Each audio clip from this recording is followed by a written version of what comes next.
Hello, everyone. Welcome to Conversations with Educators. I'm your host, Jerome Ellison, and today I have a special guest, Educator Nasim Almuntaser. Thank you, Nasim, for coming on the show.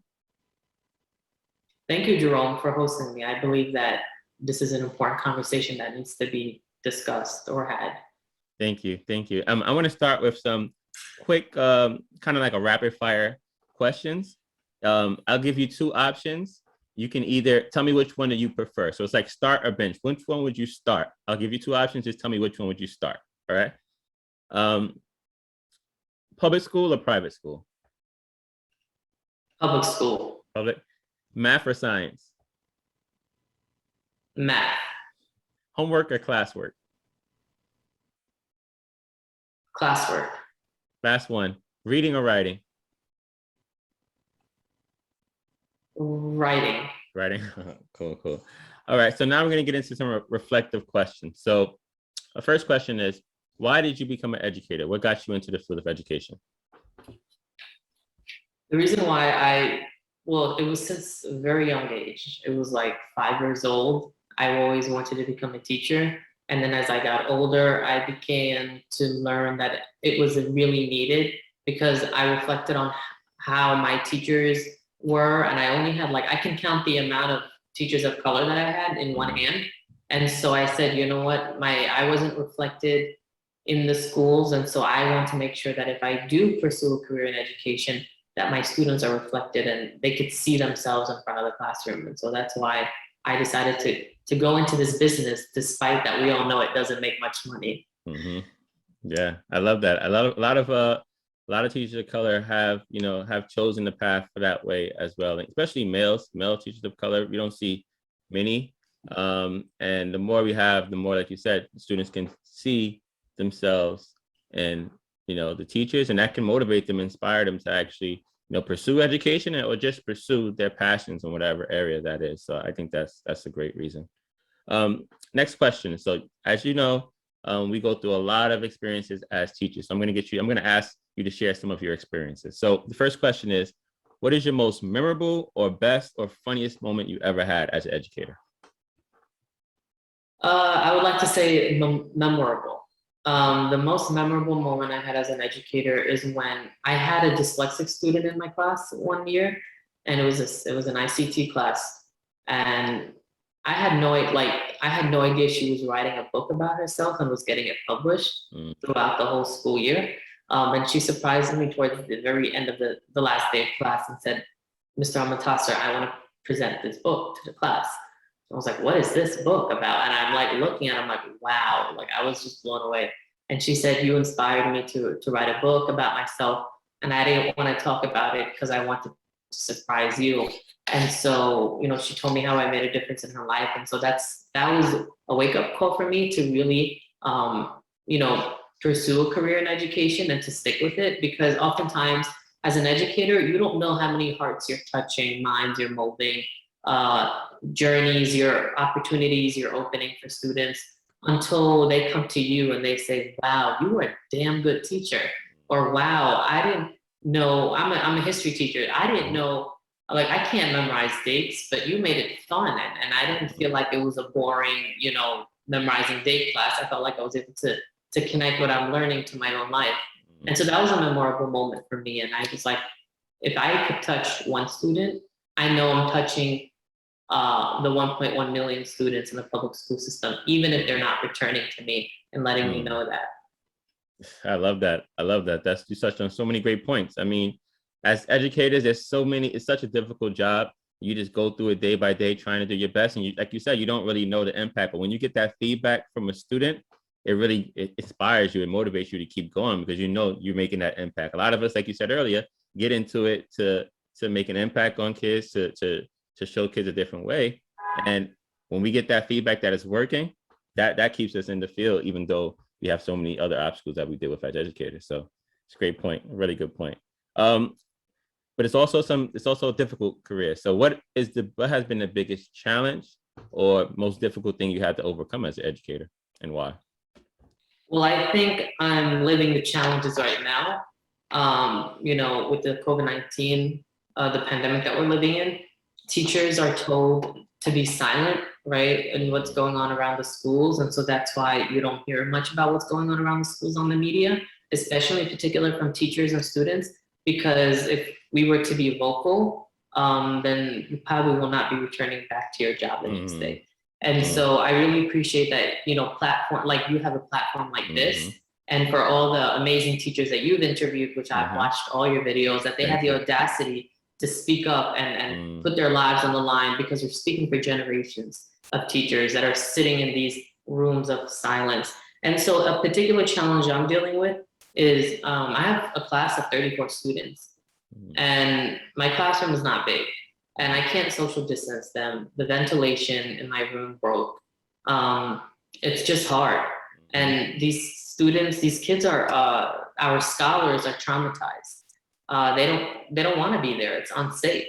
And so I can't get creative with my lessons. I can't do group work. I can't do a gallery walk. I can't do a debate because they can't move. I have to literally put them in rows as if they're taking an exam every day and just lecture. And it's it's worst thing. Also, the hallways are crowded. There are students that, I can't hear them when I'm trying to get them to talk because of the mask. So it's hard. It really is hard. And it has all become politicized.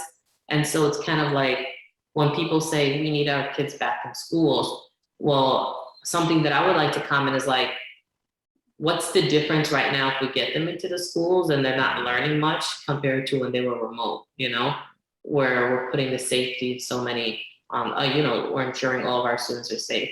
So that's currently something I'm dealing with, the COVID-19, the pandemic, the virus, and also Monday, remember the vaccinated, teachers who chose not to get vaccinated. We'll see Monday how that'll look like. I mean, the mayor said he has a whole bunch of subs. We'll see what's gonna happen, but it's it's a disaster at the moment. Yeah, you make a great point. And I know, like you mentioned, in New York City, we have until Monday, they're gonna, release a lot of people in the school systems who don't get vaccinated, don't get their first shot. So like you said, there's a lot of chaos, and there's a lot of challenges, more than ever, that we're facing right now. And a lot of teachers are leaving the field this time. And this is why I created this platform, because I feel like when you give people a voice, and you feel like you can share ideas and share challenges and share your struggle, it can help you, get through it. But yeah, things definitely have to change. And another point you made is you want kids back in, but you want education to be important. And it seemed like during the pandemic, when it first hit, it was a lot of, praise on teachers and being frontline workers and being out there and putting their lives at risk. And now it's like the opposite. Now it's like we're being threatened with losing our job, or, or being blamed for not wanting schools to be open. So it's like, it's very contradictory, but I think we have to just push through it and do what's best, because we're definitely, our hands are tied in many different areas, as you mentioned. All right, so that leads right into my next question. So let's talk about education reform. If you had a chance to change one thing, to make one reform to the school system, what would that one thing be, and why? Oh my God, I want to make so many changes. Okay, I'll pick one. So as a history teacher, I'll tell you that the curriculum that's imposed on me is Eurocentric. And so my students are not reflected in the curriculum. When I'm teaching certain things, certain concepts to them, they're like, why would I need to learn this? I don't see myself in this. This is not important. And so I feel like if we're, as educators, if we enter this profession to prepare the next generation of leaders to take on the most pressing issues of our times, present and future and past as well, we can't be brainwashing our students with Eurocentric ideologies and Eurocentric thought. And we need to rather pay special attention and have the curriculum focus on them, where they feel reflected in it. Because believe it or not, when you feel reflected in what you're learning, classroom management is not an issue. Students will be active learners and not passive, you'll get better participation in class. They're gonna wanna come to school every day. I mean, now it's like they're dreading it. And so it's like certain things, if we tweak and make fixes, then I see a better long-term difference, not just in the public schools, but also in the careers of our youth. So just to add on to that, if you're speaking directly to another, let's say, history teacher, a social studies teacher, what is one thing you would suggest that they add to the curriculum to make it less Eurocentric and more engaging for diverse learners? Sure. So I believe February is the month where we study, we study like our African American, literature and Black literature, and we talk about all these people of color, and it's only dedicated for 1 month. And it's like, and that's it, right? And then like the rest of the months, it's going back to the curriculum and the regions, which is another thing I'd like to get rid of, standardized tests, because that's literally what we're preparing our students for that exam. Like, if that exam wasn't there, then I think teachers would have the freedom to do what they want and to teach, because that's why we went into this profession. No one told us in college that, we have to teach to a test. We came to this profession thinking that we're going to make a difference in these kids' lives. And currently, at the moment, once we get into this profession, we find out that we're not, because there's something imposed on us. And so if there's something that I would like to add into the social studies curriculum, it would be to, look at the beautiful people that you have behind you. It would be to bring those individuals into the classroom and read about their literature, read about what it was like during the times of segregation. Are we still living in a period of segregation, right? Like, these are important questions that we need to pose and have conversations about. And that's what I mean by reflection, because our students in the public school system are very different from how it was like 30, 40, 50 years ago. Now we have a huge influx of immigrants. And it's like teaching about Japan and teaching about feudalism and teaching about, Europe. Like, those things aren't, those things won't make an impact on these kids' lives. Like, it's talking about Nelson Mandela. It's talking about Dr. Martin Luther King Jr. It's bringing about these, our immigrant students hearing what it's like back home and trying to bring some of the leaders that are back home in their own countries and bringing those kind of conversations into the classroom of the New York City public school system that will make them want to learn and feel engaged. Interesting. All right, last segment. This one is called Choose Your Teachers Wisely. So this is your chance. I want you to give a shout out. You talked about all the great things that educators can do, the reason why you got in the field of education. I want you to give a shout out to one teacher or person who has educated you to be better. It can be in the school system or outside the school system, because education happens in both situations. So who would you give a shout out to and why? So I would have to give a shout out to one of my 8th grade teachers. So I'm a Yemeni American. I forgot to say that. I'm a Yemeni American. And so in the Yemeni American community, drama, performing arts, it's not something that's encouraged, right? It's something that's like, okay, you better rethink what you're doing. And so I don't know what it's like in other communities, but like the performing arts is more, it's not masculinity, it's more femininity. It's so an eighth grade teacher that I would like to highlight. There were 2 of them. They were both colleagues.